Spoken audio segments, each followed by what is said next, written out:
India tabled final trade proposal to US with the message of take it or leave. Trump had raised his hypocritical import duties on India to 50% owing to trade with Russia. According to the final trade proposal, India refuses access to its dairy and GM crop markets to protect almost 700 million Indian farmers while seeking US tariff matching with the EU and Indonesia. Trump had raised sanctions on Indian goods 25% for supposed trade gaps and 25% for the purchase of Russian crude, which coincidentally EU too purchases. Now let's have a look at the products that US buys from Russia. The US kept importing billions in Russian goods throughout 2025, projected around $4 to $5 billion for the full year, up from 3 to 3.5 billion in 2024. The big items are fertilizers, over 1 billion annually, then enriched uranium, hundreds of millions for nuclear power plants. Russia supplied 20 to 25% of US needs, and precious metals like palladium and platinum, which are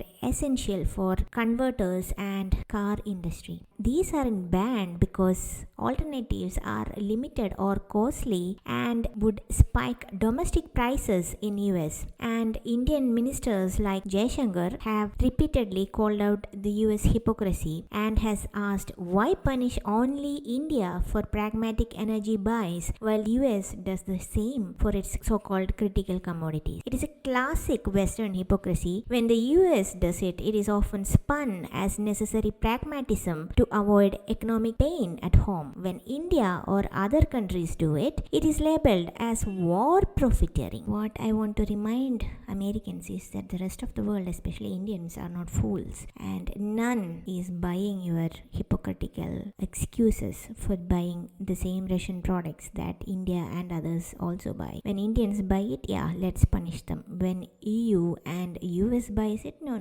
it is pragmatism. The hypocrisy is honestly laughable.